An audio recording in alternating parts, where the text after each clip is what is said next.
Hoy día vamos a empezar con este tema de elementos mecánicos flexibles, principalmente con correa de cadena.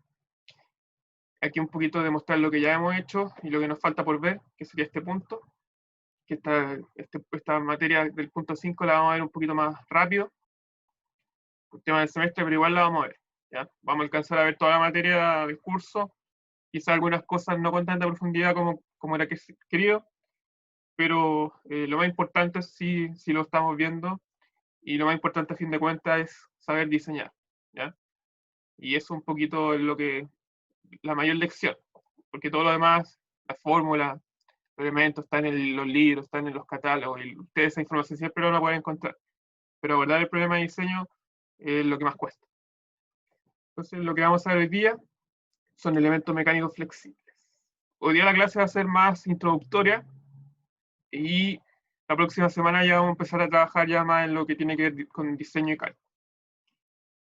Primero que nada, los elementos mecánicos flexibles son elementos que se pueden utilizar tanto para sistemas de transporte como para transmisión de potencia.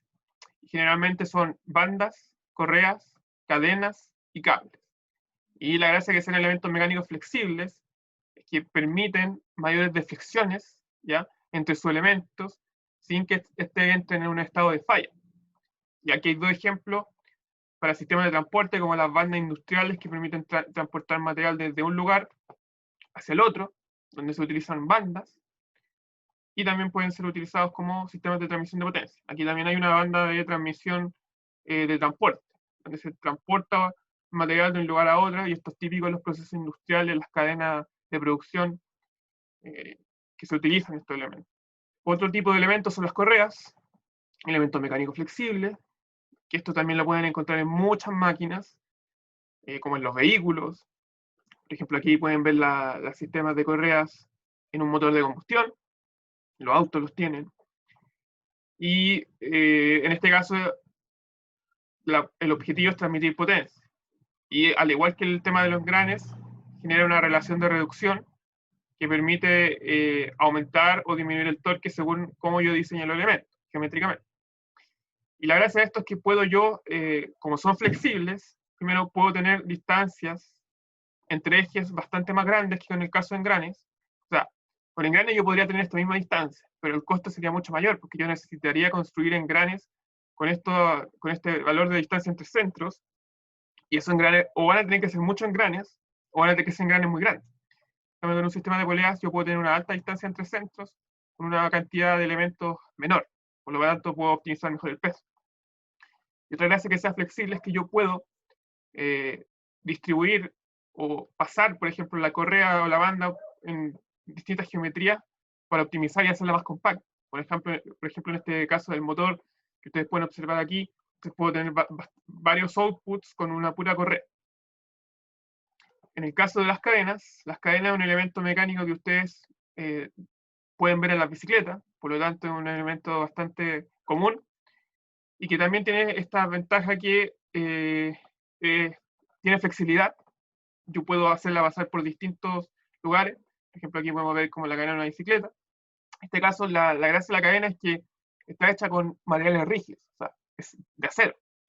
Y aunque sea de acero, yo puedo lograr la flexibilidad, dado porque estos elementos tienen grados de libertad entre sí, tienen una configuración geométrica, una construcción que permite que yo pueda mover. Y este elemento también, su flexibilidad permite, por ejemplo, que yo pueda hacer una caja de cambios en un espacio compacto, en el caso de la bicicleta, alcanzar distintas velocidades con la misma cadena. Y los cables, el último elemento mecánico flexible que vamos a revisar en este curso, pueden ver en este caso, los cables tienen muchas aplicaciones, desde aplicaciones estructurales hasta aplicaciones de transmisión de potencia. En el caso de transmisión de potencia, ustedes los pueden observar, por ejemplo, en las grúas, o en los sistemas de frenos de las bicicletas que utilizan, bueno, en verdad, el sistema de freno de la bicicleta, que utilizan estos cables que transmiten la potencia, la fuerza, para generar una acción. Entonces, también estos permiten aún más, que en el caso de las correas y las cadenas, la distancia aquí entre el punto donde se aplica a la carga, por ejemplo, y el punto donde yo quiero la acción, puede ser muy, muy, muy larga. Es la ventaja del cable, que la distancia aquí sí que se puede ser extremadamente grande. Estamos hablando de muchos metros y transmitir potencia.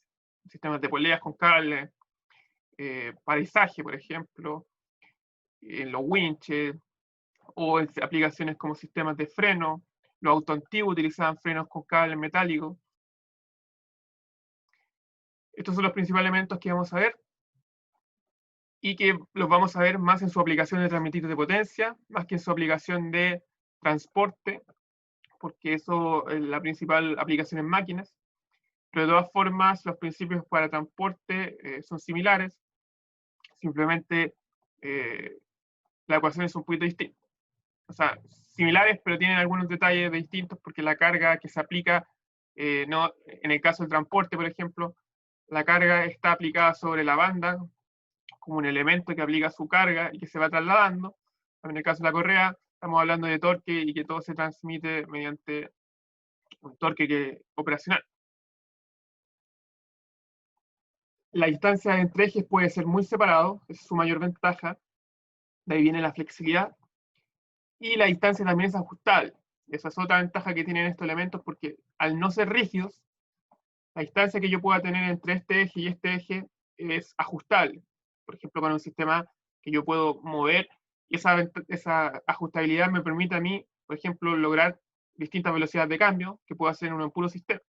Entonces, eso es una ventaja, pero también esa ventaja tiene que ser considerada al momento de diseño, porque si yo no ajusto bien los elementos, no me van a transmitir correctamente la potencia. Y como dice aquí, no necesita ser tan precisa, entonces, porque como son elementos mecánicos flexibles, hay mucha tolerancia a tener distancias no precisas, porque el elemento flexible se puede deflectar sin fallar para conservar cierta geometría que tú quieras entre los dos elementos. Por ejemplo, en este caso, si yo tengo dos poleas que están separadas en una distancia fija, la configuración de la correa se puede ajustar a esta distancia, se va a tensar o va a estar menos tensa, más tensa, o en el caso de este sistema del motor, donde yo puedo hacer pasar la correa por distintas partes sin que falle. Yo puedo lograr esta configuración y que opere correctamente. Ahora, de todas formas, los elementos sí experimentan siempre fatiga, que eso es parte del análisis de diseño, pero la gracia de esto es principalmente la flexibilidad. Como es aquí, pueden experimentar una deflexión sin fallar. Y además pueden funcionar en conjunto, en donde las correas son utilizadas como una primera etapa de reducción y las cadenas en una segunda etapa. ¿Ya? Entonces, esa es otra ventaja que yo puedo diseñar sistemas como los que ven aquí en esta imagen, donde yo tengo un motor el motor impulsor que mueve el sistema, una primera etapa de reducción que puede ser mediante una correa. La correa tiene la gracia que puede operar que opera a altas velocidades de una forma suave, de una forma relativamente eficiente. Se puede conectar a una caja reductora como la que ustedes diseñaron para generar una segunda etapa de reducción y después se pueden utilizar cadenas para una siguiente etapa de reducción que va a la aplicación final. La gracia de las cadenas es que al ser elementos metálicos son muy resistentes, tienen una resistencia muy alta. Y por lo mismo, si yo acá estoy amplificando el torque, ¿cierto? Las cadenas, al resistir mucho torque, pueden ser buenos para una aplicación donde se requiere una relación de reducción muy amplia y un torque muy alto. Ahora, esto tiene una razón de ser. Generalmente las correas van al principio, la reducción del motor, porque las correas pueden operar a velocidades muy altas de forma eficiente, pero si tú las sometes a mucho torque, la correa o desliza o se puede romper. Por otro lado, la cadena resiste mucho torque, pero si opera a velocidades muy altas, empieza a experimentar vibraciones muy críticas por su configuración geométrica. Estamos hablando de muchos grados de libertad entre los eslabones y cuando esto opera, las cadenas operan a mucha velocidad, el desgaste es muy grande, porque es metal contra metal. ¿Ya? Es metal contra metal, que hay un impacto aquí. Entonces, generalmente las cadenas son para velocidades bajas y torques altos, las cadenas para velocidades bajas y torques altos, mientras que las correas, por ejemplo, son para velocidades altas y torque bajo. Mientras que el sistema de engranajes se puede adaptar para cualquier configuración de torque y velocidad, ¿verdad? Me pregunta José, ¿por qué algunos autos traen cadenas y otros correas en la distribución? Mira, lo más usual son los autos que tengan correas. ¿Ya? La mayoría de los autos utilizan correas por tema de esta flexibilidad que uno tiene para pasarla en espacios compactos, un bajo peso, y que puedo yo transmitir a distintos ejes. Ahora, ¿por qué podrían ser utilizar las cadenas? Generalmente por el torque y por autos de mayor potencia, que requieran más fuerza. Y claro, la cadena en sí dura más, pero es más resistente como a la fuerza, ¿cierto? Resiste más torque, pero el desgaste es más crítico en la cadena, porque es contacto metal contra metal. Ahora, es más usual y más convencional utilizar correas, pero en el mundo del diseño de automóviles o de cualquier máquina industrial, ustedes pueden darse cuenta que la gente puede utilizar cualquier solución que quiera, y cada diseñador de auto, de máquina, de vehículo, puede intentar usar distintos elementos en distintas partes y probar un concepto nuevo en el mercado, y puede servir para ciertas aplicaciones de nicho, aplicaciones más críticas, o para vehículos más especializados. Pero la mayor cantidad de los vehículos autos utilizan generalmente correas, y las motocicletas, las motos, utilizan, similar al caso de las bicicletas, utilizan cadena. ¿Ya? La verdad es que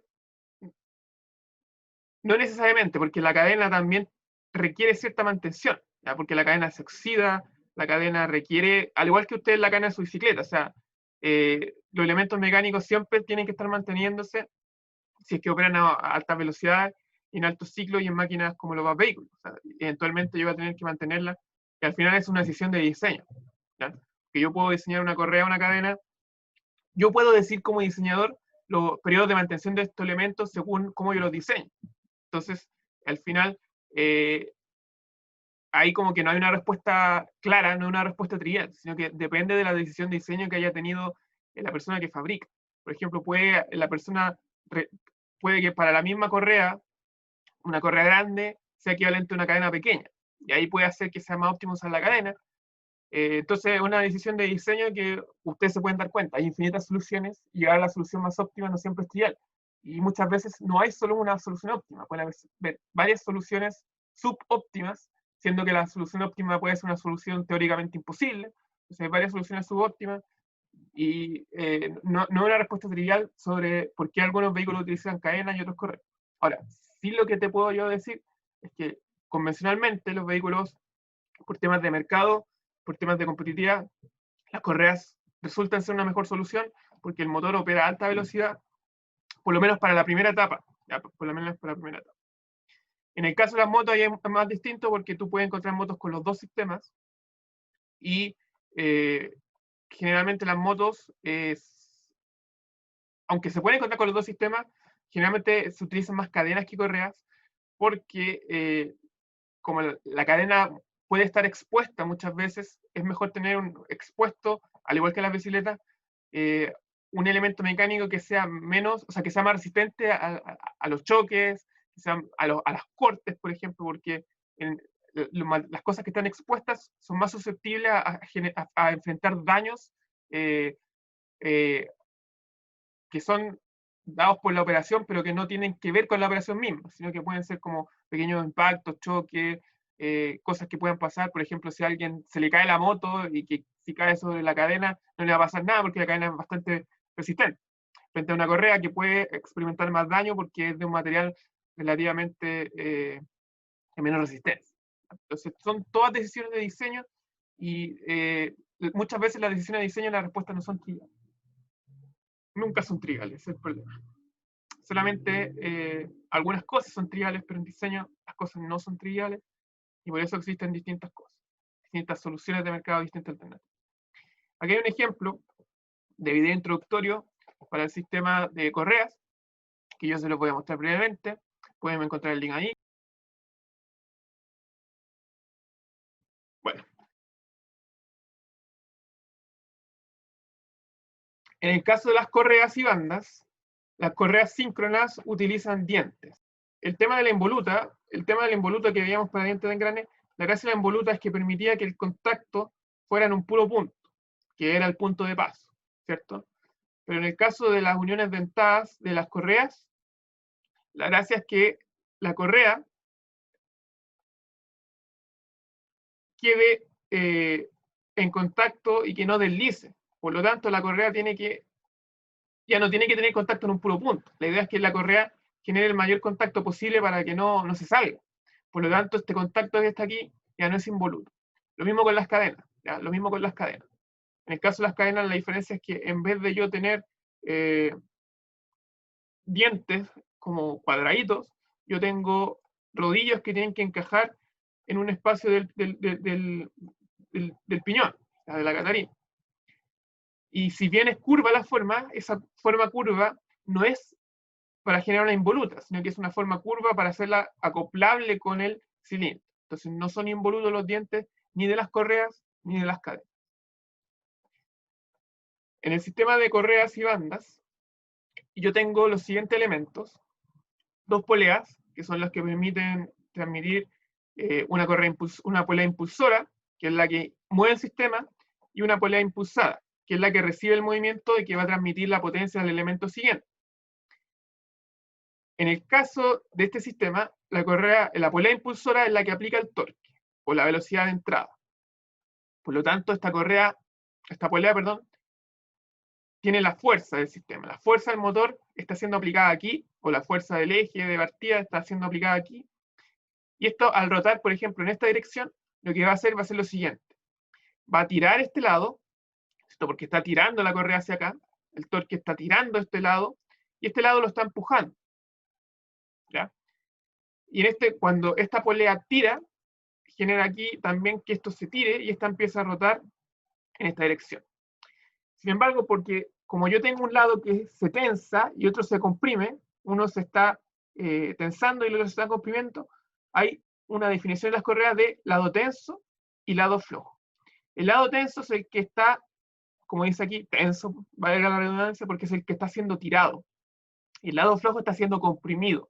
Entonces, al ser comprimido, este lado queda como flojo, queda como floppy, por decirlo así, y es porque está siendo comprimido. Y al comprimirse estos elementos mecánicos flexibles, no necesariamente van a transmitir la potencia como un elemento rígido, sino que pueden experimentar deflexión. Y por eso se llama lado flojo, porque no está transmitiendo la potencia de una forma rígida, por decirlo así. En el lado tenso, la correa se estira, no genera deflexiones mayores porque está siendo tensada, y esta tensión es la que permite transmitir el movimiento. Entonces, estos dos lados, el lado tenso y el lado flojo, son importantes porque hace una distinción en temas de cómo se transmite la carga en los elementos. Si yo cambio el sentido de rotación, voy a cambiar también los sentidos. O sea, si yo cambio, por ejemplo, si esto rotara en el sentido contrario, entonces este pasaría a ser el lado flojo y este pasaría a ser el lado tenso. Eso es importante. Entonces los conceptos importantes, polea impulsora y impulsada, y lado flojo y lado tenso. Por lo mismo, dado que yo tengo un lado tenso y un lado flojo, el sistema de la correa tiene que tener una tensión inicial. O sea, tiene que tener una tensión inicial, que esa tensión se modifica ajustando la distancia entre centros.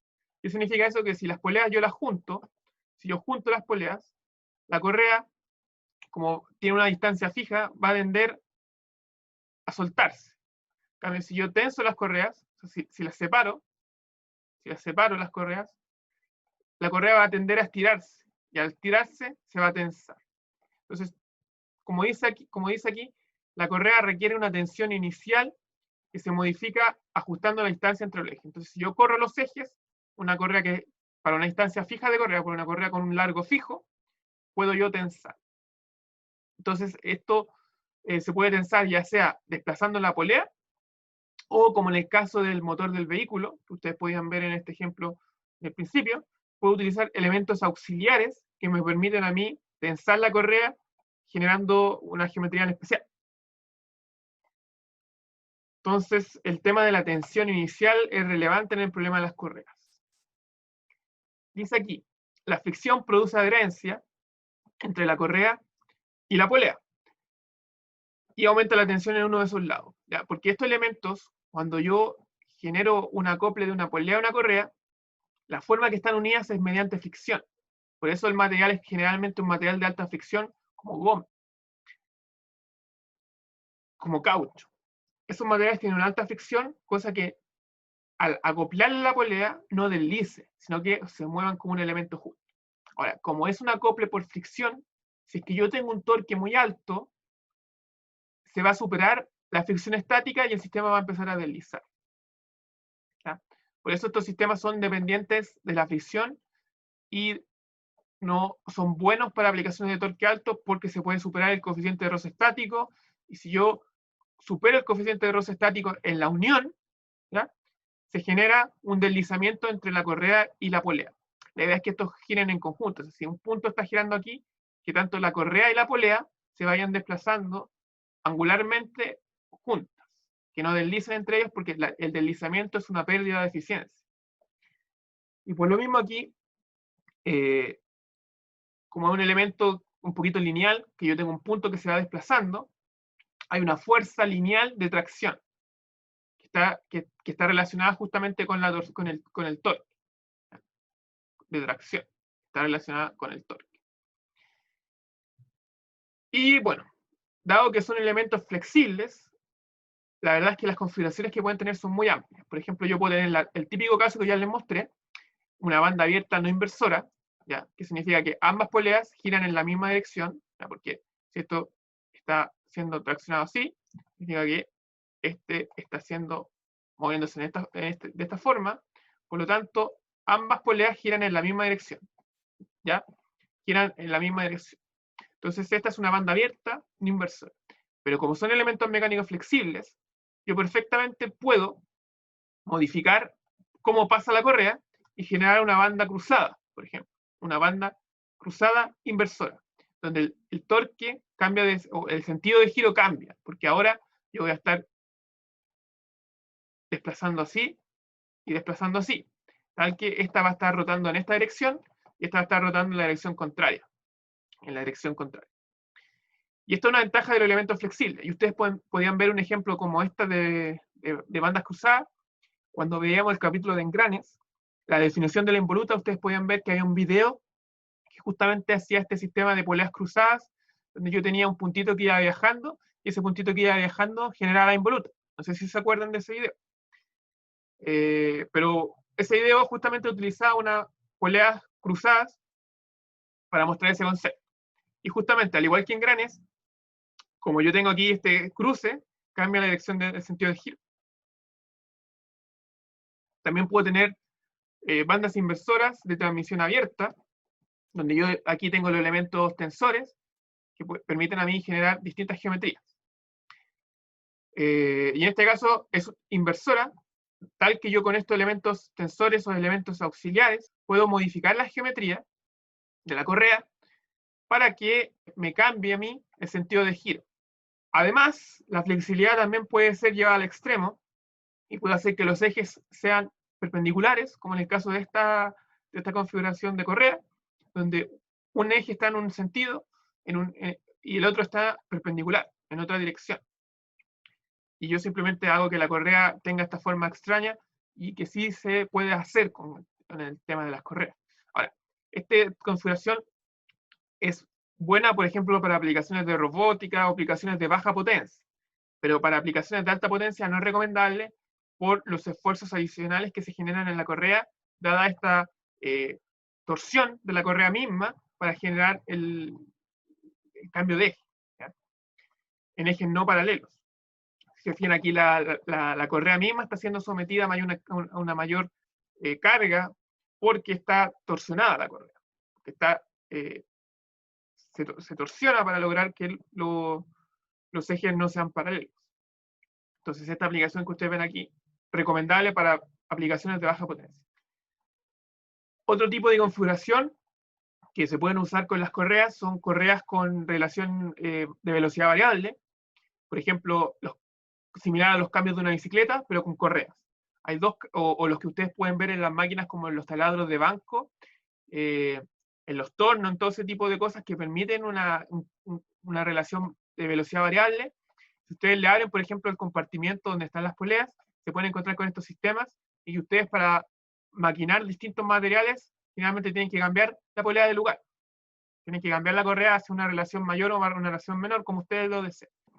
Acá hay otra configuración de velocidad variable con poleas, que ustedes pueden ver aquí, en este caso, la relación de transmisión es variable y es continua.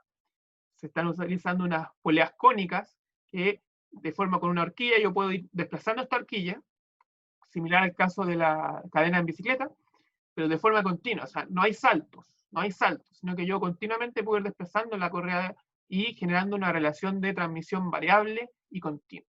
Ustedes pueden encontrar esto en máquinas más especializadas, pero también en los vehículos más avanzados. ¿Ya? En vehículos más avanzados, con transmisión automática, que no utilizan engranes, sino que utilizan sistemas de correas. ¿Ya? Lo que pasa es que la ingeniería de materiales cada vez permite hacer correas y poleas más resistentes, sobre todo correas con materiales más resistentes, elastómeros más resistentes, que permite utilizarlas para aplicaciones de mayor carga. Las correas y las bandas, a su vez, existen distintos tipos, como yo les mostraba aquí en este ejemplito de aquí arriba, existen distintos tipos de correas, según su sección transversal. Por ejemplo, las correas en B, que eran las que podían ver en el video, que tienen forma de trapezoide, y que encajan en una polea con forma de trapezoide. La correa también puede ser redonda, puede ser plana, puede ser multi-B, puede ser ya sea multi-B con temas de puntas como dientes, o pueden ser multi-B como varias de estas, y pueden ser síncronas con dientecitos. ¿Ya? Existen varios tipos para distintas aplicaciones, donde la correa plana es la más barata, más simple, la correa redonda después también es relativamente simple, y después vienen las más complejas. Por ejemplo, la correa en B es un poquito más compleja y una correa compuesta, que no es, por ejemplo, una pura capa de goma, sino que son un material con varios compuestos, por decir, tiene varios elementos. Las correas síncronas también pueden verlas aquí, que también tiene una geometría más compleja porque tiene dientes, y las multi-B, que son varias de estas acopladas, ya sea como varios B o varias correas completas como trapezoides. Y ustedes estas las compran por estándar. Finalmente, las correas en B y las síncronas, y obviamente las acanaladas y multi-B, estas 4 que están acá, ustedes las compran por estándar. Simplemente la compran de catálogo porque están estandarizadas. Mientras que las correas planas y las correas redondas, esas tienen mayor libertad porque yo puedo fabricarlas a gusto, con cualquier diámetro que yo quiera o cualquier relación de ancho, de espesor y largo y ancho que yo quiera. Entonces, estas de acá están estandarizadas, yo las selecciono de catálogo, y estas dos yo las puedo fabricar a gusto. Acá hay un ejemplo, por ejemplo, otra imagen de los tipos de correas. También puede haber una correa en B con doble B, para arriba y por abajo. Puede haber una correa en B síncrona, con cortes, por ejemplo, aquí, que ustedes pueden ver que tiene ranuras. Y aquí hay, por ejemplo, una tablita que ustedes pueden encontrar en el libro, que les dice a ustedes el tipo de dimensiones típicas que pueden encontrar para estos elementos. Para este elemento. Como dice aquí, existen muchos tipos de bandas disponibles en el mercado. Según los tamaños y dimensiones hay límites, ya, porque las que están estandarizadas, como las correas en B, ustedes no las pueden encontrar en todos los largos que ustedes quieran, ni en todos los tamaños que ustedes quieran. Tienen que guiarse por los tamaños que están disponibles en el catálogo. Sin embargo, por ejemplo, las correas planas, como están aquí, no hay límite de largo, porque yo puedo fabricarla tan larga como yo quiera, como una banda. Y hay una nomenclatura para clasificar las bandas según tipo de dimensiones y están estandarizadas. Un poquito repetir lo mismo.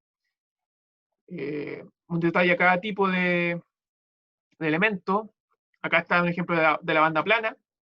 La banda plana puede ser simplemente una capa de goma, una banda de goma, o puede ser hecha con materiales compuestos, por ejemplo, una capa de goma, de caucho, otra capa de fibra, y ir intercalándolas, donde esta fibra puede ser una fibra, ya sea una fibra textil, una fibra metálica, se pueden utilizar distintas soluciones. Por eso cada fabricante te da un catálogo de cuánto resiste cada correa. Y generalmente se fabrica, como dice aquí, de cuero de tela, recubierta con hule reforzado, con alambre de acero o cuerdas de nylon, que más o menos lo que le estaba diciendo, que hay una parte de goma, de caucho, de hule, y otra parte que es de fibra, ya sea metálica o de nylon de algún polímero en especial, para soportar la carga. La superficie de la polea tiene que ser plana, ¿ya? Y aquí la potencia se transmite por fricción. O sea, como es una polea plana y una correa plana, la fricción entre los dos elementos tiene que ser suficiente para que puedan operar acoplados. O sea, tiene que haber aquí un roce, un coeficiente de roce estático que no se supere para que puedan rotar juntos. Para que puedan rotar juntos y se pueda transmitir la potencia de buena forma. Son silenciosas y eficientes, aproximadamente 98% de eficiencia, pero obviamente que si yo tengo un torque muy grande y supero el coeficiente de roce estático, esto va a empezar a deslizar y la eficiencia va a bajar.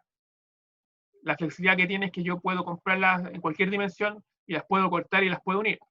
De hecho, yo la compro como rollo, por lo tanto, para generar una correa cerrada, ¿cierto? Tengo que unir los dos extremos y generalmente los vendedores te venden cosas para unir los dos extremos. Esas pueden ser desde herramientas especiales, partes especiales para unir los dos extremos. Y una ventaja que tiene esto, está con este párrafo, es que si yo tengo torques muy altos, como yo les comenté anteriormente, la banda va a deslizar. Por lo tanto, esto es una especie de seguro. ¿Por qué? Porque puede que yo quiera diseñar una máquina ¿ya? Con correas, y esta máquina que no supere cierto torque, que sea una máquina delicada, que se pueda romper frente a un torque alto. Y el motor a veces se puede comportar de forma errática, puede fallar y me puede dar un torque más alto del que yo quiero. Ahora, si la máquina opera con un torque más alto que yo quiero, se puede diseñar la correa para que la correa deslice, ¿ya? Que la correa deslice y no me transmita el torque a los elementos del sistema, cosa que evite yo la falla. ¿Ya me entienden? O sea, si hay un torque muy grande, que la banda deslice en vez de que se rompan los elementos. O sea, que la banda sea una especie de sistema de seguridad. Total, si la banda se corta o si la banda desliza, no me compromete los componentes más críticos de mi máquina, que este es generalmente algo barato de reemplazar frente a otros elementos de mayor precisión, como los engranes o como las herramientas mismas. Entonces, se puede utilizar, como dice aquí, para máquinas delicadas, porque la correa deslizará para torques altos, que pueden dañar la máquina. Un ejemplo de aplicación, pueden verlo aquí en este ejemplo, donde yo tengo un motor eléctrico, que está conectado, por ejemplo, a una bomba, que está conectado, por ejemplo, a un ventilador, a un sistema centrífugo, donde yo puedo unir mediante poleas y bandas planas los dos elementos. Fíjense aquí que estos son máquinas industriales, miren el tamaño de esta polea y miren el tamaño de esta correa, son bastante grandes. ¿Ya? Pero esto permite rotar a alta velocidad y generar una relación de reducción importante y tener una distancia entre centros también bastante alta. Porque si se fijan, los motores industriales son máquinas grandes, Y las bombas o la máquina misma que yo quiero usar también es una máquina grande, ¿ya? Una máquina grande. Si se fijan aquí, con engranes, si yo quisiera unir estos dos elementos, tendría que tener muchos engranes o engranes muy grandes para poder llegar a esta distancia entre centros, y que está muchas veces dada por la estructura misma. Quizás no tanto por la relación de reducción, porque si se fijan aquí, la relación de reducción es baja. Para el caso de las correas B, la forma misma de la correa B es más compleja. Si se pueden fijar aquí, las capas que tienen son mayores. La gracia que tiene es que, a diferencia de la correa plana, como tengo una forma en B, la polea misma también tiene un sacado en forma de B. Entonces la polea, y ustedes los pueden ver en las típicas máquinas que utilizan poleas, tienen esta forma, donde esta correa en B encaja aquí y permite aumentar la fricción entre los elementos, cosa que yo pueda evitar el deslizamiento. Y eso a mí me permite generar un mejor contacto entre los elementos para que roten de mejor forma juntos y poder transmitir a la vez un par torsor mayor, porque ya no va a deslizar para un coeficiente de roce pequeño, sino que va a deslizar, como hay mayor contacto, va a deslizar para casos más grandes, de coeficiente de roce más grande. utilizan cuerdas, como ustedes pueden ver aquí, a lo largo de la correa para mejorar su resistencia y su durabilidad. Son compuestas. Muchas veces se utilizan aquí, como ustedes pueden ver, correas múltiples, o sea, una polea con varias B, ya, con varios sacaditos, donde yo voy encajando estos sistemas múltiples, donde cada una permite resistir más carga. O sea, la gracia de estas, permiten resistir más carga, son más robustas. Sin embargo, sus desventajas sus eficiencias son menores, y sus largos están limitados. ¿Ya? Entonces están limitados porque ya no puedo tener, como en el caso de la correa plana, ya no puedo tener distancia infinita entre los dos, infinita entre comillas, ¿ya? O ya no puedo tener relaciones de reducción demasiado extrañas, o donde la polea grande es muy grande y la otra muy chica, porque los largos están limitados por lo que existe, ¿ya? Por lo que está en el estándar. Entonces yo me tengo que guiar por el estándar. ¿Y el estándar qué me dice?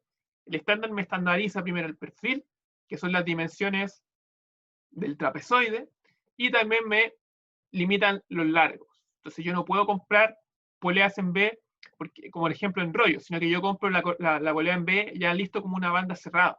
Yo no puedo comprarla larga y después unir los extremos, eso no se puede.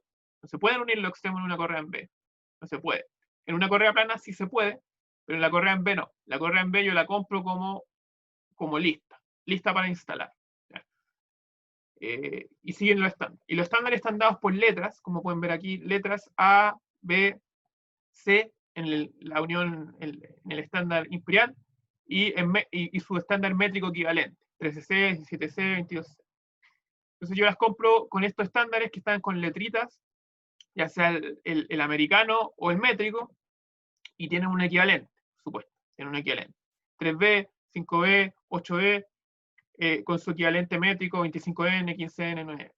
Entonces ustedes van y compran, por ejemplo, si ustedes quieren cierta correa, pueden comprar, ya, deme una correa A de un largo, y la persona te va a decir en qué largo los tiene disponibles. Entonces tú eliges la correa A con el largo que tú quieras. ¿Ya? Pero estos largos son finitos, porque están dados por lo que el estándar dice. Y aquí, nuevamente, volver al videito que hemos visto, este videito que está acá, que explica un poquito, no, este no, el anterior, este videito que está acá, que muestra un poquito los estándares americanos, el tamaño que tienen, y cómo instalar esta parte. Que ahí justamente salía el tipo de correa.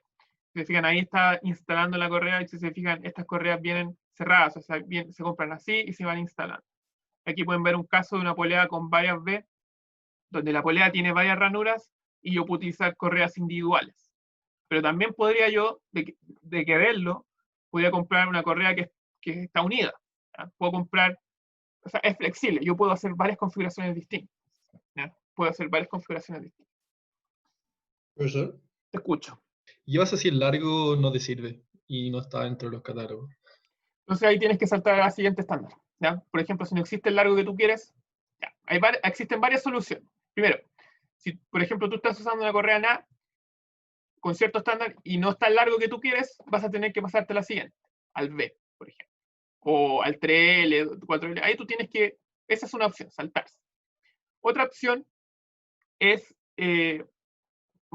como la distancia entre centros, para el caso de las correas, es variable, yo puedo variarla, o sea, puedo correr esto un poquito más allá, un poquito más para acá, para hacer coincidir con la distancia que yo quiera. Y si me queda muy suelta la correa, puedo añadir elementos auxiliares. Ya, entonces continuemos. Después vienen las bandas síncronas.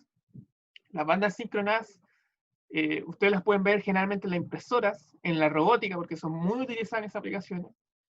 Y la gracia que tienen es que como tiene dientecitos, ¿ya? El movimiento es preciso. Es como un engrane, por decirlo así, donde cada paso es preciso. O sea, yo el movimiento lo puedo controlar de forma precisa porque no va a haber deslizamiento. ¿Ya? No va a haber deslizamiento como en el caso de la correa plana y de la correa en B. ¿Ya? Porque en ciertas circunstancias esto va a deslizar. También la correa síncrona no va a deslizar. Por lo tanto, la polea está sincronizada con la correa, y al estar todo sincronizado, yo puedo controlar el movimiento precisamente. Por eso se utilizan en las impresoras 3D, en las impresoras de papel convencional, o en las máquinas CNC, ya como de banco, se utilizan porque, como es preciso el movimiento, si yo programo un motor que me mueva cierta cantidad de ángulos, la máquina se va a mover cierta cantidad de distancia lineal, precisamente y siempre, porque no hay deslizamiento.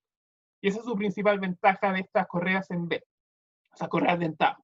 Ahora, ¿cuál es el problema? Es que son más caras, porque la polea en sí misma es más cara de fabricar y la correa también es más cara de fabricar.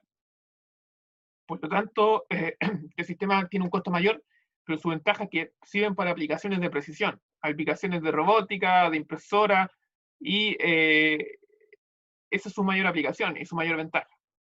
Y dado que tiene dientes y que esto encaja perfectamente, no requiere una tensión inicial porque la distancia entre centros ya tiene que ser más precisa, no puede ser tan variable como en el caso, de las correas en B, porque está limitada con el encaje.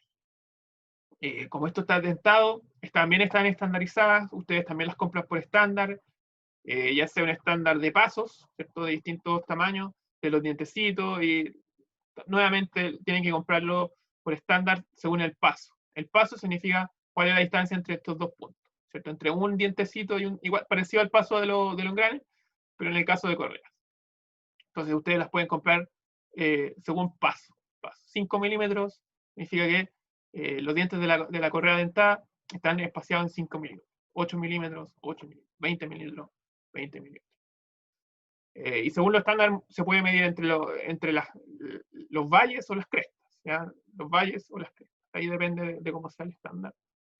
Y también hay distintos dientes, o sea, están estos dientes que son un poquito más curvos, y también hay dientes más cuadraditos. Todos los dientes tienen que ver con el contacto.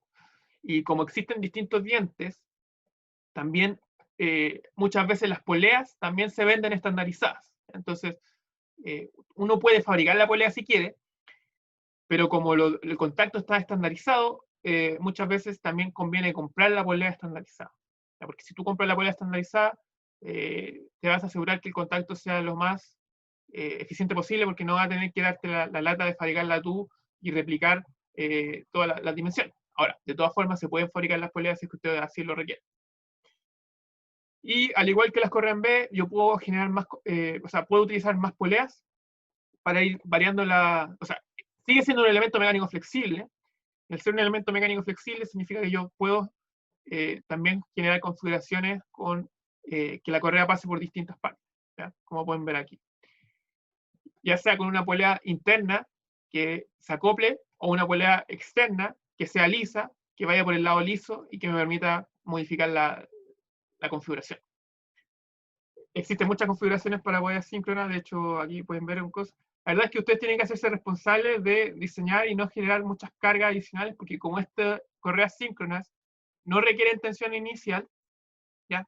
Estos elementos auxiliares no deberían estar muy cargados, porque su fin no es tensionar, sino que su fin es hacer pasar geométricamente la polea por cierta parte. Si ustedes quieren que esto genere la menor carga posible, ¿ya? Genere la menor carga posible, simplemente para que pueda geométricamente pasarse por todo el sistema. Y bueno, como pueden ver aquí, configuraciones hay muchas. Aquí hay un ejemplo de aplicación. Yo la próxima semana les voy a mostrar un ejemplo de aplicación en una impresora, en un escáner que tengo abierto, que se los voy a mostrar. Son súper útiles para robótica. Las cadenas son elementos metálicos, están compuestas de alabones y pasadores, donde estos son los alabones y los pasadores están aquí, que permiten la unión. Metálicos y son flexibles. Cadenas, ustedes, yo creo que muchos han visto cadenas en las bicicletas y todo ese tipo de cosas, pero también existen las cadenas industriales. ¿Ya? La nomenclatura de cadenas, estos se le llaman piñones o catarinas, ¿ya? Sprocket, piñón o catarina en español, y que, al igual que la correa, permite una distancia mayor entre centros, pero similar a las correas en B y las correas dentadas, estas están por estándar, ¿ya? Pero la gracia es que, a diferencia de las correas en B y dentadas, yo sí las puedo comprar a lo largo y unirlas. Puedo unir el extremo porque los pasadores aquí permite que uno pueda sacar y ponerlo, y hay herramientas para eso. Entonces, yo sí puedo comprarlas a lo largo y después unirlas como yo quiera.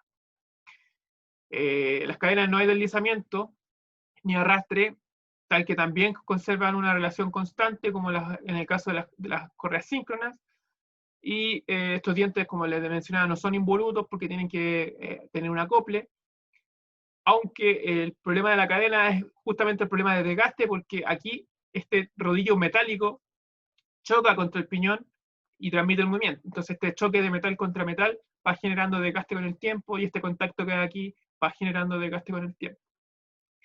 Las cadenas pueden ser de una pura tira, por ejemplo, así como en el caso de la bicicleta, o pueden ser dobles, o pueden ser triples, como pueden ver aquí. Y existen distintos tipos de cadenas con distintas configuraciones, no solamente las típicas que ustedes pueden ver en las bicicletas, distintas configuraciones.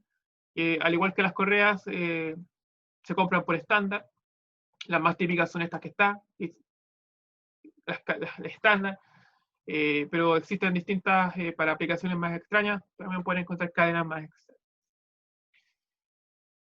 Están estandarizadas, tal que ustedes las compran por estándar. Su estándar, a diferencia de las correas, ya no es como A, B y C, sino que tienen que comprar la cadena con cierto estándar, ya sea ISO, estándar alemán, estándar estadounidense. Y en Inventor están programados los estándares y ahí los vamos a revisar. Vean estos dos videitos, que es una introducción a cadenas. Véanlos, son videos, están en YouTube. Son cortitos y pueden aprender algo. Los cables también son elementos mecánicos flexibles y son utilizados en sistemas de poleas cuando se debe transmitir potencia en distancias muy grandes, como en el caso de las grúas, como en el caso de los winches, donde yo tengo distancias muy grandes. Los cables son una buena solución. Estos cables de acero, o estos cables de transmisión de potencia, están compuestos por varios hilos de acero en diferentes configuraciones. Ustedes pueden ver aquí un ejemplo de dos cables de acero, el que está aquí, el que está acá, que están compuestos de distintas configuraciones de hilos metálicos, que son estos circulitos que ustedes pueden ver, y de un material adicional, que es este núcleo que está acá, que puede ser algún material distinto de acero, que puede ser alguna resina, algún plástico, algún polímero, algún material adicional que también puede ser otro metal, para darle mayor resistencia estructural o ciertas propiedades que uno quiera para el cable. Entonces, estos elementos son elementos compuestos, y estos cables generalmente van enrollados. Si se fijan, hay un ángulo de torsión en el cable que va enrollado, y tiene una configuración geométrica que uno puede pedir esta configuración geométrica o puede comprarla por estándar.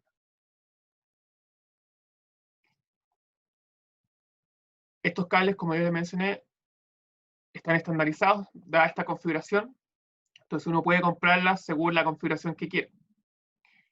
Aquí hay un ejemplo de una clasificación para estos cables, donde aquí hay un número que dice, por ejemplo, 6x7, 6x19, 6x36. ¿Qué significa esto? Significa un poquito cuántas de estas como paquetes que hay, o de cables como principal, hay en un cable total. O sea, por decirlo así, que estos cables, como son compuestos, tienen varias configuraciones al interior. Está la configuración del cable total. Ustedes pueden ver que también cada cable tiene como subsecciones. Como cada hilo, el cable o cada subcablecito tiene más hilos y una configuración más pequeña. Entonces, esta clasificación lo que va a decir es cuántos de estos como configuraciones grandes hay. Por ejemplo, aquí hay 6 de estas grandes, 6 de estas grandes, se cuentan aquí 6. Y este segundo número te dice cuántas hay en cada una de estas configuraciones. Por ejemplo, aquí hay 7 hilos metálicos en una de estas configuraciones. Aquí hay 7. Entonces, 6 por 7, 6 grandes, 6 configuraciones más grandes, por 7, que significan 7 hilos de acero por cada uno de estos como paquetes de cable. Y esto hace un cable de resistencia, un cable de acero. Entonces hay distintas configuraciones, 6x7, 6x19, 6x36, 6x61, y te dice cuántos cables o cuántos hilos de acero hay por cada uno de los, o cuántos puede considerar. Entonces la norma o el estándar del fabricante te va a dar esta información con sus dimensiones principales, ya sea métrico o unidades estadounidenses. Y como pueden ver ustedes aquí, hay distintas configuraciones, distintos cables. Entonces al final el problema de cable es un poquito seleccionar qué configuración quiero, y es un problema de diseño donde yo tengo que optimizar costo-resistencia.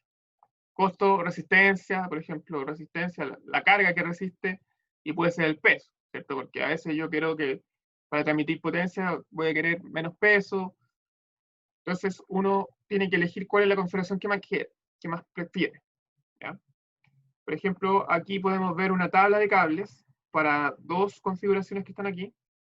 Uno con un núcleo de fibra y otro con una configuración compleja. Podemos ver aquí el tamaño, el diámetro que tiene este cable y la carga que resiste. La carga que resiste, ¿ya? Donde esta es la carga que resiste por largo. Si se fijan aquí, una carga que resiste por largo, y aquí tiene una carga que resiste a la rotura. Entonces los fabricantes te dicen cuánto es lo que resiste el cable según su configuración y según el estándar que ellos te den, ¿ya? Generalmente los fabricantes en sus catálogos te dicen qué significa cada una de estas cosas, te dicen toda esa información. Entonces, si ustedes ven esto con otros nombres, no se preocupen, porque el estándar, o sea, el catálogo del fabricante o del proveedor, te tiene que dar toda la información suficiente para que uno pueda calcular el cable. Entonces, que yo le explique esto en específico no tiene mucho sentido, porque sería explicarle lo de un catálogo en específico. Y lamentablemente, distintos fabricantes, distintos proveedores dan la información de distintas formas y con distintas unidades. Entonces, lo que conviene es meterse al catálogo del fabricante, del proveedor, y de ahí extraer sus propiedades y consultar al final en toda la parte de explicación de qué significa cada cosa, ¿ya? Porque eso pasa muchas veces cuando uno elige componentes comerciales. Cuando uno elige componentes comerciales tiene que entender las nomenclaturas de esa industria o de ese producto en específico, que puede ser específica para cada país o para cada industria o para cada empresa. Entonces, aquí como que lo importante es como entender qué es lo más importante que uno tiene que fijarse, pero que hay que aprender cómo hacer la selección a partir de lo que existe en el mercado. Ahora, si ustedes se dedican a diseñar cables, bueno, ahí tendrían que resolver todo el problema elástico, el problema de esfuerzos, de las ecuaciones de equilibrio, si ustedes quieren diseñar cables. Y ahí podrían recordar de todo lo que tiene que ver con mecánica de materiales, si que quieren diseñar un cable para su propia aplicación.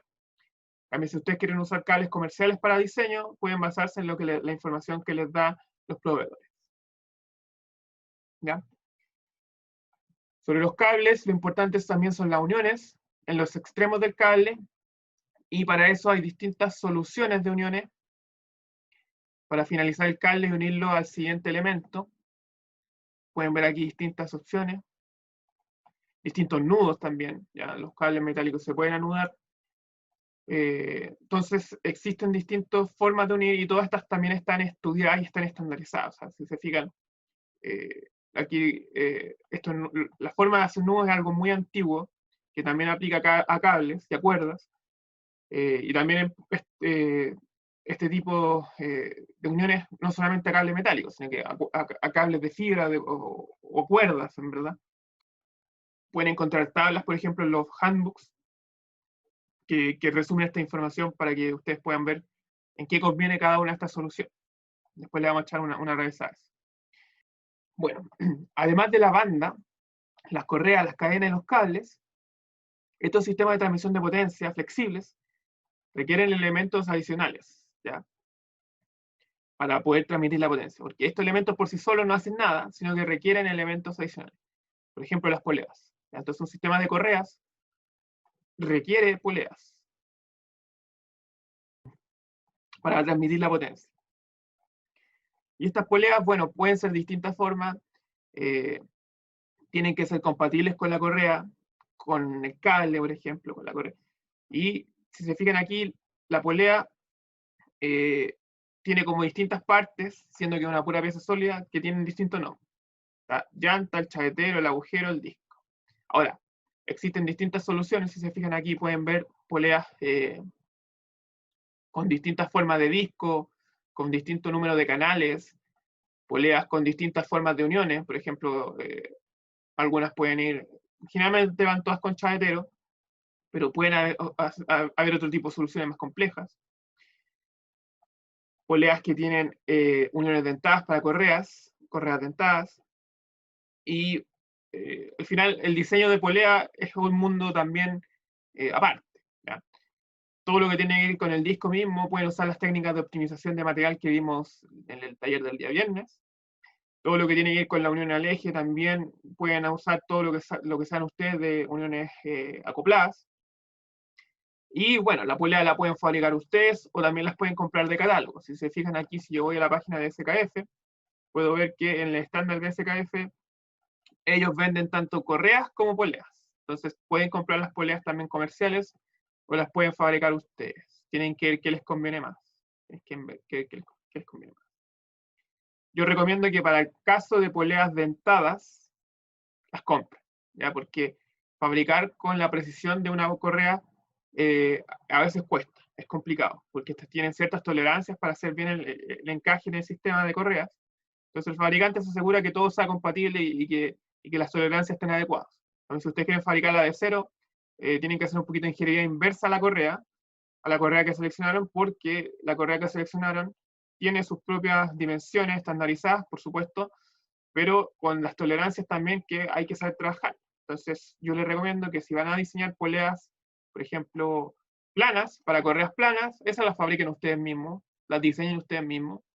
Y la ventaja de eso es que la correa plana es mucho más flexible, porque ustedes pueden fabricarla con cualquier dimensión. En cambio, para correas dentadas tienen que seguirse con el estándar. Solamente pueden seguir ciertas dimensiones, a lo mismo que las correas en B, porque el canal de la B también está estandarizado. Pero lo que está en el disco, ahí ustedes en el disco y en la unión al eje tienen libertad de hacerlo como ustedes quieran. Entonces ahí ustedes pueden decidir cómo lo pueden hacer. Entonces mi recomendación es que si son correas planas, diseñen todo ustedes. Si son correas dentadas, compren la polea como está del fabricante. Esa es la recomendación, ¿no? Ustedes igual pueden fabricar si quieren. Y para el caso de las poleas en B, es libre. Pueden o comprarla del fabricante o fabricarla ustedes, porque estos elementos son más fáciles de fabricar en comparación a la dentada. Porque fabricar este canal, el canal de una correa, de una polea en B, que tiene esta forma, es mucho más fácil que fabricar muchos dientecitos. ¿Ya? Otro elemento auxiliar que ustedes pueden ver en el sistema de correa son los tensores. Y estos tensores, como pueden ver aquí en el caso del motor, permiten modificar, primero, permiten tensionar la correa en el caso que yo requiera más tensión, y permiten modificar por dónde pasa la correa, ¿ya? Modificar su posición. Y al final estos tensores son una poleita que está loca, ¿cierto? Que no transmite potencia, simplemente rota libremente, que hay un rodamiento, y un elemento de tensión que permite fijar su posición. O sea, que adentro puede haber, por ejemplo, un resorte torsional, o puede haber una rosca o algo especial que permite mantener la posición de la polea fija y regulable. O sea, si yo puedo, por ejemplo, aquí roto esto, el sistema se va a destensionar esa tensión y esto va a moverse angularmente. Bueno, existen diversos tipos de tensores, ya sean rodillos, sean placas movedizas, placas oscilantes, muchas formas. Otro tipo de elementos auxiliares, para el caso de cadenas, son las catarinas o piñones, o ruedas dentadas, tienen distintos nombres. Y pueden ver aquí las típicas piñones de la bicicleta, ¿cierto? Y los piñones más industriales, que al final esto es una rueda dentada con estos dientes que son compatibles al rodillo de la cadena. Al igual que para el caso de las poleas, ustedes las pueden comprar o fabricar. Si las compran, nuevamente se van al estándar de diseño, pueden comprarlo aquí, piñones. Aquí da un ejemplo de lo que te ofrece el fabricante. El fabricante generalmente te lo da, ahí está en inglés, se llama sprockets, te lo va a dar según su estándar. Entonces uno puede buscar aquí el catálogo del fabricante y ver cuáles son las dimensiones. Y bueno, a fin de cuentas las pueden encontrar aquí. ¿Ya? También pueden fabricarla ustedes, porque estos dientes como están estandarizados, también los pueden fabricar. Y al igual que los engranes, pueden hacer optimización de material. Por ejemplo, en el caso de las bicicletas, los peñones de las bicicletas tienen optimización de material, porque como es un vehículo, yo quiero que pesen lo menos posible. y si ustedes ven los piñones de la bicicleta, tienen esta forma, tienen bastante material removido. Se parecen a este ejemplo que yo les mostré, de esta solución que yo llegué con el asistente de diseño para el disco. ¿Ya? Bueno. Y la unión al eje también, distintas soluciones al eje existen. Por ejemplo, en el caso de los piñones industriales que ustedes pueden comprar de catálogo, la unión al eje generalmente es mediante un agujero que puede ir con chavetero a presión. De hecho, a veces el chavetero lo pueden fabricar ustedes mismos sobre el elemento. O sea, ustedes les pueden vender el elemento sin chavetero y ustedes pueden fabricar el chavetero o pueden unirlo a presión o pueden modificarlo, por ejemplo, en el caso que venga con el piñón que venga con esta parte, así como pueden ponerle un perno pasador. Entonces ustedes pueden comprar la solución de unión lista o la pueden modificar a su gusto. Otra forma también, para el caso de la bicicleta, un poquito más complejo, se parece más al ejemplo del taller del día viernes, donde yo tengo una sección exterior, un aro exterior, que se une mediante pernos o mediante algún otro elemento hacia un elemento de transmisión 100, como en el caso de los cassettes de la bicicleta, ¿ya? Que es un elemento compuesto de varios piñones que se van acoplando mediante pernos y que finalmente se acoplan a un eje principal. Otro elemento auxiliar para el caso de los cables son los tambores, que estos tambores son los que contienen el cable, que se va enrollando, se va desenrollando. En el caso de los winches, de los sistemas de cable, este elemento de transmisión también es súper importante. Al final es el que contiene el cable, ¿ya? Que contiene el cable.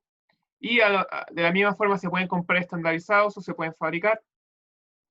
Generalmente si ustedes compran un winche, este elemento viene incorporado en el winch, o sea, viene como parte del winch. Un elemento que ustedes pueden comprar o pueden fabricar. ¿Ya? Lo importante es que si lo van a fabricar, que sea compatible con el cable que ustedes quieren usar y que sea suficientemente resistente. ¿Ya? Porque este elemento, como está rotando y está enrollándose y desenrollando el cable, está sometido a una carga importante. ¿Ya? Una carga importante. Bueno, y en general, aquí hay algunas recomendaciones. Pueden profundizar más en las recomendaciones en los libros, en los handbooks. No me voy a tener mucho más en eso porque la idea es que podamos ver todas esas recomendaciones de forma práctica, porque claro, si yo las menciono ahora, va a ser simplemente hablar. En cambio, si lo vemos por qué ya en el momento de diseñar va a ser mejor. ¿Ya? Entonces, todo lo que tiene que ver con la geometría, la cinemática y el análisis de carga de las bandas, de las correas y de las cadenas, están disponibles en el libro. Les voy a echar una revisada para que vean dónde está, cómo consultarlo, y lo vamos a aplicar, que esa es la gracia, que lo apliquemos, y todo lo que tiene que ver con diseño es lo que vamos a hacer mediante este programa. Entonces, al final, lo que esta clase, que está publicada, es simplemente una introducción que tiene los principales elementos, que los muestra un poquito, que dice algunas recomendaciones prácticas, muestra algunos videos, pero todo lo que tiene que ver con el análisis y el diseño lo vamos a hacer a través de este problema de la tarea 3. ¿Ya? Y yo voy a leer este problema de la tarea 3 ahora, lo vamos a analizar y vamos a empezar a trabajar sobre este problema, ¿ya? Para ver todos los aspectos más técnicos, más prácticos, y ahí vamos a profundizar en todo el tema del cálculo, similar a lo que hicimos con tornillos sin filo. Entonces, este problema de la tarea 3 dice lo siguiente. A partir de la caja reductora diseñada en la tarea 2, donde su caja reductora, como en el dibujito dice aquí, ustedes la diseñaron, ya tienen sus dimensiones. Si no la han terminado de diseñar, pueden aprovechar esta instancia para mejorarla. Dice lo siguiente. Número 1. Añade una etapa de reducción inicial que utiliza un sistema de correas con una relación de transmisión objetivo de 2,5. Entonces, como muestra el dibujo, se les pide a ustedes que, si esta es su caja reductora, una etapa de reducción inicial, ¿ya? Que utilice correas, belt drives, correas, con una relación de transmisión de esta primera etapa, MG1 de 2,5. Y esta etapa va acoplada a su caja reductora, que su caja reductora de la tarea 2 tenía un MG2 de 10, si es que me acuerdo bien, de 10. Y el punto 2 dice, añade una etapa de reducción posterior que se se une al eje de salida de esta caja, que utiliza un sistema de cadenas con una relación de transmisión de 2,5, de 3,5. MG3 de 3,5. Entonces, al final, lo que ustedes tienen su caja que ya hicieron, tienen que darle unas correas al principio y unas cadenas al final. Donde este es el lado que rota a mayor velocidad y este es el lado que rota a menor velocidad, para saber cuál es el principio y cuál es el fin. ¿Ya? Porque recuerden, las correas son para velocidades mayores y las cadenas son para torques mayores. Entonces ustedes buscan el lado que tenga el torque mayor, el lado que tiene el torque mayor le ponen la cadena y el lado que tiene la velocidad mayor le ponen la correa. Dice aquí, el sistema con todas sus etapas de reducción debe cumplir los requerimientos del enunciado de la tarea 2. ¿Ya? Entonces ustedes trabajaron en la tarea 2, vamos a ir a la tarea 2, para que sepan cuáles son esos requerimientos. Y los requerimientos de la tarea 2 son los que están aquí. Potencia nominal de 50 kW. La relación mecánica objetivo, obviamente, esta es solamente de la caja reductora, de la caja de engranes. Así que este no aplica ni para la correa ni para la cadena. Velocidad de operación de hasta 4000 RPM en el eje. Si estamos hablando en el eje más rápido de la caja reductora, significa que tiene que ser compatible con aquí. Suponte, si aquí están los 4000 RPM, entonces ustedes tienen que diseñar esto para resistir esos 4000 RPM. ¿Ya? Sigamos con... Y bueno, después que tenga que ver compatible con motor eléctrico, las 10.000 horas, la eficiencia, el factor de seguridad y las facilidades para mantención. Esos son los requerimientos que se mantienen. Bueno, tanto el sistema de correas como de cadenas tiene que ser geométricamente compatible con la caja reductora. ¿Qué significa eso? Por ejemplo, que si ustedes diseñaron su cajita con su estructura, que se puedan colocar los elementos, o sea, que no interfieran, que no choquen, por ejemplo, que la correa no tope con la caja, que la cadena no tope con la caja, que exista espacio para poner un motor, por ejemplo. Y dice, además de diseñar o seleccionar todos los elementos mecánicos necesarios para soportar el sistema.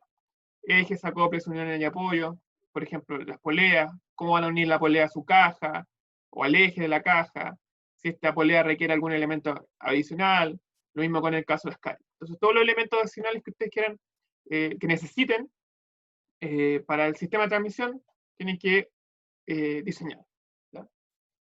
Y bueno, para evaluar su diseño se ponen aquí 6 partes, donde A, para el sistema de correas, compare al menos 10 diferentes alternativas. ¿Ya? ¿Por qué? Porque si nos dimos cuenta, existen múltiples alternativas de correas. Existen correas planas, existen correas dentadas, existen correas en B, y cada una de estas correas en B tiene distintos estándares. A, distintas B, C, D, E, y las correas planas pueden variar de distinto material. Entonces existen distintas, al fin de cuentas, nuevamente, existen infinitas soluciones, y lo que yo les pido a ustedes es que para correas, de esas infinitas soluciones, evalúen al menos 10 alternativas. ¿Ya? Y hay un bonus, que entre más alternativas ustedes comparen, mayor va a ser el bonus. Por ejemplo, si alguno de ustedes comparó 100 alternativas de correas, y a partir de esas 100 eligió una, eso, como comparó 100, va a tener mejor puntaje. O va a tener un bono, no mejor puntaje, va a tener un bono. El mínimo son 10, pero entre más hagan ustedes, mayor va a ser el bonus que van a recibir. B, para el sistema de cadenas, optimice el peso de la catarina. Entonces, para el sistema de cadenas, lo que les pido yo es que si la que ustedes compran, la que está por estándar, es sólida, como la que está aquí, que ustedes optimicen el material en el disco. ¿Ya? Similar a lo que hicimos con el engrane. ¿Ya? Que hagan este mismo proceso de optimización. Y si se fijan, el objetivo es minimizar el peso y se dará un bonus a quien obtenga la menor relación peso-factor de seguridad. O sea, entre más pequeño su peso y mayor sea el factor de seguridad, menor va a ser esta relación y más va a ser su bonus. ¿Ya? Entonces esta tarea tiene harto bonus para que ustedes puedan jugar, para que no tengan que, por ejemplo, hacer tareas recuperativas, sino que pueden usar los bonus de la tarea para subir sus tareas anteriores, porque los bonus también sirven para eso. C, entregue una memoria de cálculo que respalde el cumplimiento de los requerimientos técnicos para ambos sistemas, tanto para el correa y para el cadenas, con todos sus elementos críticos calculados, de entregar un plano del sistema, indicando todos los componentes, listas de piezas y los planos de los elementos que requieran ser fabricados. Por ejemplo, si ustedes van a fabricar la polea, entonces ustedes ponen el plano de fabricación de polea. Pero si ustedes van a elegir la polea de los que existe en el catálogo, ustedes simplemente se van al catálogo y en la lista de piezas del ensamble, ahí ponen su polea. Entonces, ¿a qué me refiero? Los elementos comerciales que ustedes compran no tienen que ponerle el plano, simplemente lo tienen que poner en la lista de piezas y en el plano del ensamblaje. Pero no tienen que hacer su plano de fabricación para esos elementos porque ustedes no lo van a fabricar. En cambio, los ejes o los elementos que ustedes sí van a fabricar, eso requieren un plano aparte. Y finalmente, entregar el modelo 3D ensamblado y con todos sus materiales asignados. Se dará un bonus si se presenta una animación del video funcionando. ¿Ya? Ya. Yo sé que aquí, al leer esta tarea, se ve complejo. Se ve que hay que hacer muchas cosas. Y bueno, se ve así porque yo se lo estoy pidiendo como se los pediría si ustedes fueran ingenieros profesionales, se lo estoy pidiendo como se tienen que pedir las cosas. Pero a fin de cuentas, este problema de diseño es súper fácil porque si ustedes tienen su caja que ya está lista, y si ustedes hicieron bien esa caja, significa que ustedes ya diseñaron el eje de entrada. Vamos a dibujarlo mejor en otra perspectiva. Ustedes ya diseñaron el eje de entrada y el eje de salida. ¿Qué significa? Que si ustedes ya diseñaron esto, ya tienen estos diámetros del eje de entrada, el eje de salida. Y lo único que tienen que hacer, ¿ya?, es agregar aquí un sistema de correas, que ustedes pueden decir qué tan complejo lo hacen. O sea, lo pueden hacer tan simple como quieran o tan complejo como ustedes quieran, porque ustedes son los diseñadores. Entre más simple lo hagan, más tiempo van a ahorrar en ese sentido. Entonces, al final, yo igual les recomiendo las soluciones simples, pero buenas, ¿ya? Y acá añadir un sistema de correas. Al final, lo que tienen que hacer ustedes, si bien suena simple, o sea, perdón, se lee como algo complejo, son varias instrucciones complejas, lo que tienen que hacer ustedes es súper simple, porque simplemente tienen que diseñar un sistema de correas para una relación fija de 2,5 y un sistema de cadenas para una relación fija de 3,5. Y diseñar entre comillas, porque si ustedes, por ejemplo, van a elegir componentes comerciales, simplemente tienen que seleccionar qué componentes comerciales resisten la carga que ustedes ya conocen de entrada aquí y la carga que ya conocen que tienen que transmitir aquí, carga de entrada. Estas cargas ya las conocen, ¿cierto? Ya las conocen. Por lo tanto, ya conocen a qué velocidad opera, ya tienen todos los factores que quieran y simplemente tienen que seleccionar comercialmente, quizás, dependiendo de si van a usar correas en B o correas planas, de algo que ya existe, ¿ya?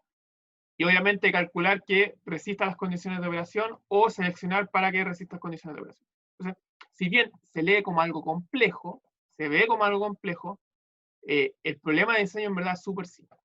Tan simple que si nos vamos de nuevo a los asistentes de diseño, voy a abrir un nuevo ensamblaje,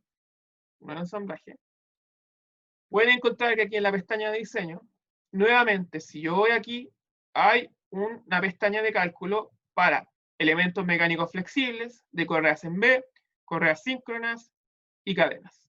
Correas planas no están estandarizadas porque esas correas planas, como yo les mencioné anteriormente, pueden variar en cualquier dimensión. Entonces ustedes pueden fabricarlas prácticamente de cualquier dimensión. Entonces no hay un estándar tan fijo para esos elementos. Pero si ustedes utilizan correas en B, correas síncronas o correas o cadenas, perdón, todo eso está estandarizado, tal que hay asistentes de diseño, como pueden ver aquí, sistema flexible, voy a poner, tienen aquí un asistente de diseño nuevamente, al igual que los engranes, que les facilita el cálculo.